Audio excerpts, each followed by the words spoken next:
Hello friends.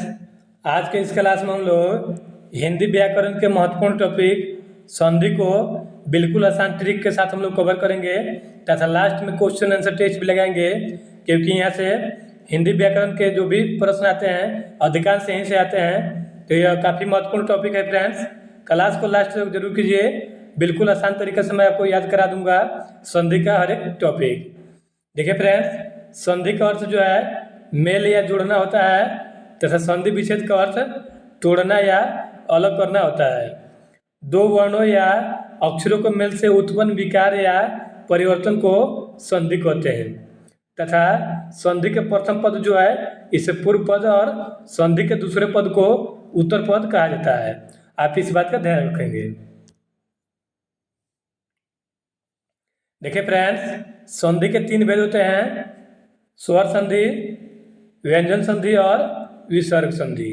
बात करें स्वर संधि की तो दो स्वर वर्णों के मिलने से जो विकार या परिवर्तन उत्पन्न होता है उसे स्वर संधि कहते हैं।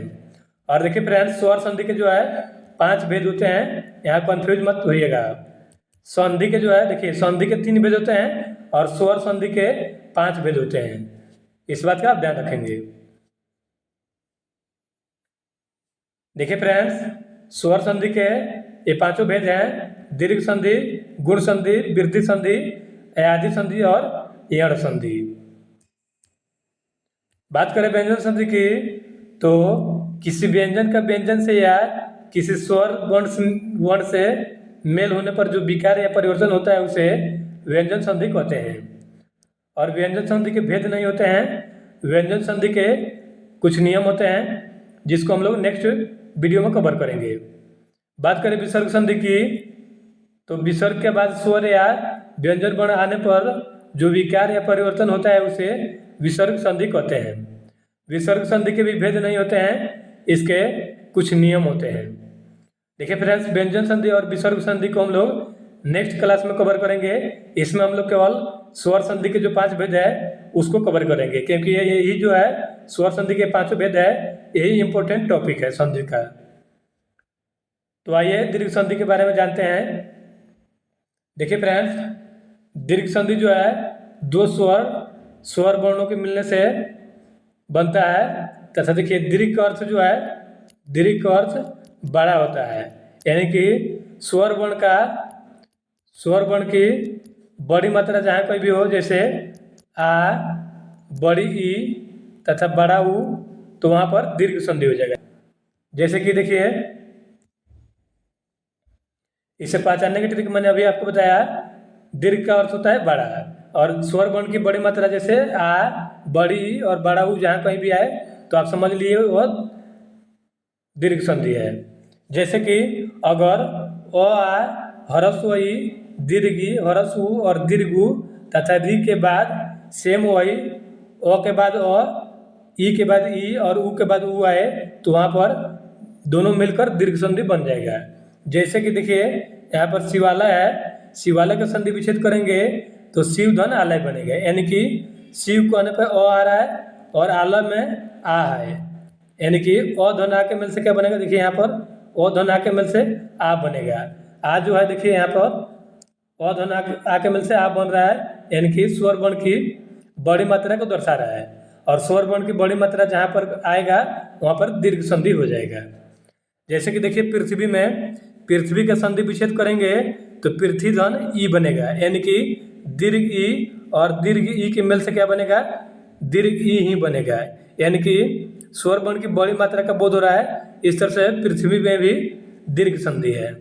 उसके बाद देखिए गुरु उपदेश है, तो गुरु उपदेश का संधि विच्छेद करेंगे तो गुरु धन उपदेश बनेगा, यानी कि छोटा ऊ और छोटा ऊ का मेल हो रहा है। इस तरह से देखिए ह्रस्व ऊ और ह्रस्व ऊ के मेल से दीर्घ ऊ बनेगा और दीर्घ जहाँ पर भी दिखेगा दीर्घ वर्ण स्वर वर्ण का वहाँ दीर्घ संधि हो जाएगा। उम्मीद करता हूँ आपको समझ में आ गया होगा। चैनल पर नए हैं तो चैनल को सब्सक्राइब कर लीजिए फ्रेंड्स, क्योंकि आपके लिए इतने मेहनत करते हैं। अब आइए फ्रेंड्स गुण संधि के बारे में जान लेते हैं। तो देखिए गुण संधि जो है इसे पहचानने का ट्रिक होता है, एक का मात्रा जैसे कि ऊपर जो है एक मात्रा ये वाला होता है, ये वाला ऊपर जो एक मात्रा होता है ये कहीं भी दिख जाए या और कहीं भी आपको दिख जाए तो वहाँ पर गुण संधि हो जाएगा। यानी कि और ए ओ का मात्रा कहीं भी दिख जाए वहाँ पर गुण संधि होगा। जैसे कि ओ आ के बाद ह्रस्व ई या दीर्घ ई आए तो उसका ए हो जाएगा। जैसे अधन ई मिल जाए तो क्या बन जाएगा, ए बन जाएगा। यानी कि देखिए ए बनेगा, ये वाला ये बनेगा, ऊपर एक मात्रा है इसका हो जाएगा। उसके बाद अ के बाद ह्रस्व या दीर्घ उ आए, जैसे अ के बाद दीर्घ उ आ जाए तो वो बन जाएगा, यानी कि ये वाला मात्रा बन जाएगा। और उसके बाद देखिए है अ के बाद यदि री आए तो और हो जाता है। इस बात को आप ध्यान रख लेना है। जैसे कि देखिए गणेश है, ऊपर क्या है, गणेश में एक मात्रा है। आपको मैंने क्या बताया, कहीं भी और या एक मात्रा कहीं भी दिख जाए ऊपर तो वह गुण संधि हो जाएगा। जैसे गणेश का संधि विच्छेद गण धन इससे होगा, यानी कि अधन ई का बोध हो रहा है, यानी कि अधन इससे क्या बनेगा, ए बनेगा, यानी कि ए वाला मात्रा बन जाएगा। उसके बाद देखिए महोत्सव है, जैसे महोत्सव का संधि विच्छेद करेंगे तो महाधन उत्सव बनेगा, यानी कि आधन ऊ का बोध हो रहा है, आधन ऊ से क्या बनेगा, ओ बन जाएगा। और जहाँ कहीं भी एक मात्रा ऊपर दिखेगा ए ओ वाला एक मात्रा ऊपर कहीं भी दिख जाए तो वह गुण संधि हो जाएगा। उसके बाद देखिए महर्षि है, महर्षि का संधि विच्छेद करेंगे तो महाधन ऋषि बनेगा, यानी कि आधन री का बोध हो रहा है और आधन री से क्या बनेगा, और बन जाएगा। और कहीं भी और ए ओ का मात्रा दिखे, यानी कि एक मात्रा कहीं भी दिखे और का कहीं भी बोध हो तो वह गुण संधि हो जाएगा। उम्मीद करता हूँ वीडियो का कंटेंट आपको पसंद आया होगा। चैनल पर नए हैं तो चैनल को सब्सक्राइब कर लीजिए और कमेंट करके जरूर बताएं कि वीडियो का कंटेंट आपको कैसा लगा। अब आइए फ्रेंड्स वृद्धि संधि के बारे में जान लेते हैं। तो देखिए फ्रेंड्स वृद्धि शब्द जो है इससे क्या रिलेट कर सकते हैं। वृद्धि का अर्थ होता है डबल, यानी कि दो गुना या दो कह सकते हैं। तो जहाँ कहीं भी आपको डबल मात्रा दिखे ऊपर कहाँ जहाँ कहीं भी आपको डबल मात्रा दिखेगा वहाँ पर यह वृद्धि संधि हो जाएगा। देखिए दीर्घ संधि में मैंने आपको क्या बताया था, दीर्घ संधि में कहीं भी बड़ा स्वर वर्ण की बड़ी अक्षर जैसे आ, बड़ी और बड़ा ऊ आएगा तो ये सब दीर्घ संधि के उदाहरण है। और वृद्धि में जो है वृद्धि का अर्थ डबल यानी कि दोगुना होता है, जहाँ कहीं भी ऊपर डबल मात्रा दिख जाए वह वृद्धि संधि हो जाएगा। और जहाँ कहीं भी एक मात्रा दिखे वहाँ पर गुण संधि होगा। यही आपको मैंने अभी बताया, तो इसका आप ध्यान रखेंगे। जहाँ भी डबल मात्रा दिख जाए ऊपर वह वृद्धि संधि हो जाएगा। जैसे कि देखिए अ आ के बाद ए आए तो आय हो जाता है, लेकिन अ आ के बाद ओ आए तो उसका अ हो जाता है, उसे वृद्धि संधि कहते हैं। जैसे कि एक है, एक संधि विच्छेद करेंगे तो एक धन एक बनेगा, यानी कि देखिए अधन एक बोध हो रहा है एक में तो इससे क्या बनेगा, अय बनेगा, यानी कि अय बनेगा।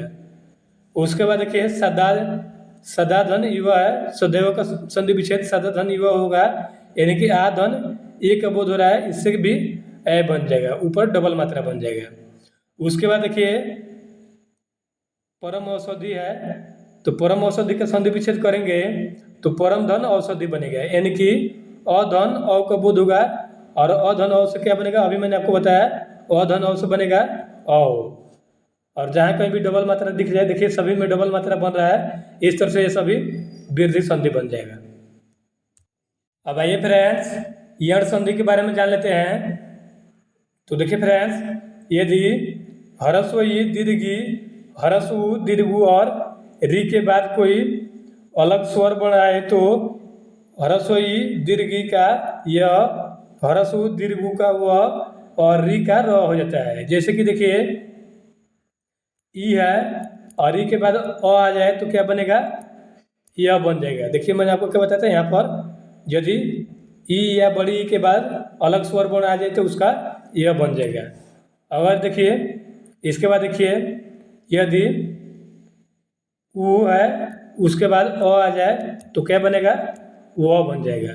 इस बात को आपको ध्यान रखना है। देखिए फ्रेंड्स, इसे पहचानने का ट्रिक होता है, आधा वर्ण के बाद यदि य र व आए तो वहाँ पर एण संधि हो जाएगा। जैसे कि देखिए यद्यपि है, इसका संधि विच्छेद हम लोग करेंगे तो यदि धन अपि बनेगा, यानी कि छोटी ई और अ का बोध हो रहा है। और देखिए ई धन अ के मिल से क्या बनेगा, यह बन जाएगा। मैंने आपको क्या बताया, आधा वर्ण आने के बाद यदि य र वो आ जाए तो वहाँ पर एण संधि होगा। देखिए द जो है इसमें यद्यपि में द आधा है, उसके बाद य आ गया है तो यह एण संधि हो जाएगा।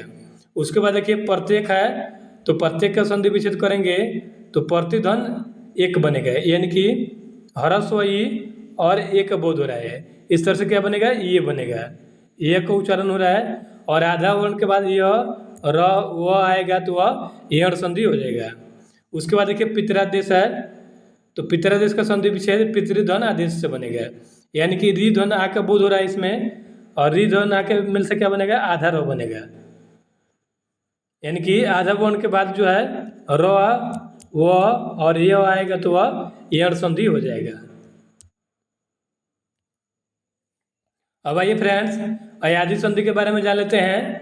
यदि ए अय ओ तथा अ के बाद स्वर हो तो ए का अय का आय ओ का आ हो जाता है, उसे अयादी संधि कहते हैं। इसे पहचानने का ट्रिक्स होता है फ्रेंड्स, जहाँ कहीं भी अय आय औ तथा आव मात्रा का बोध होगा वहाँ पर अयादी संधि हो जाएगा। जैसे कि देखिए नयन है, नयन का संधि विच्छेद करेंगे तो ने धन अन बनेगा, यानी कि देखिए ए धन अ का बोध हो रहा है और ए धन अ से क्या बनेगा, अय बनेगा। और जहाँ कहीं भी अय का मात्रा दिखेगा वहाँ पर अयादी संधि हो जाएगा। उसके बाद देखिए पवित्र है, पवित्र का संधि विच्छेद करेंगे तो पो धन इत्र बनेगा, यानी कि वो धन ई का बोध हो रहा है और वो धन ई से क्या बनेगा, अ बनेगा। इस बात का आप ध्यान रखेंगे। और अ आव अय आव जहाँ कहीं भी आपको दिखेगा वहाँ पर अयादी संधि हो जाएगा। और देखिए फ्रेंड्स अयादी संधि में जो है ये मात्रा वाले शब्द नहीं आते हैं, इस बात का आप ध्यान रखेंगे। इस तरह से भी आप इसको याद कर सकते हैं। इस तरह से देखिए फ्रेंड्स संधि के महत्वपूर्ण टॉपिक को हमने कवर कर लिया है। अब चलिए कुछ क्वेश्चन आंसर टेस्ट लगा लेते हैं। प्रश्न नंबर 1 है, दो वर्णों के मेल से जो विकार उत्पन्न होता है उसे क्या कहते हैं, उसे संधि कहते हैं। और संधि के 3 भेद होते हैं। प्रश्न नंबर 2 है, संधि के दूसरे पद को क्या कहते हैं, संधि के प्रथम पद जो है इसे पूर्व पद कहते हैं और दूसरे पद को उत्तर पद कहते हैं। Right answer option number D हो जाएगा। प्रश्न नंबर 3 है, संधि के कितने भेद होते हैं, इसका जवाब आप लोग कमेंट करके बताइएगा फ्रेंड्स। प्रश्न नंबर 4 है, संधि शब्द का अर्थ क्या होता है, संधि का अर्थ जोड़ना या मेल करना होता है। 5 है, स्वर संधि के कितने भेद होते हैं, तो देखिए फ्रेंड्स संधि जो है इसके 3 भेद होते हैं, स्वर संधि, व्यंजन संधि और विसर्ग संधि, जिसमें स्वर संधि के 5 भेद होते हैं। Right answer option number C हो जाएगा। ओ ध्वनि के मेल से कौन सा शब्द बनेगा, इसका जवाब आप लोग कमेंट करके बताइएगा। तथा वीडियो का कंटेंट आपको कैसा लगा कमेंट करके जरूर बताएं। और चैनल पर नया है तो चैनल को सब्सक्राइब कर लीजिए।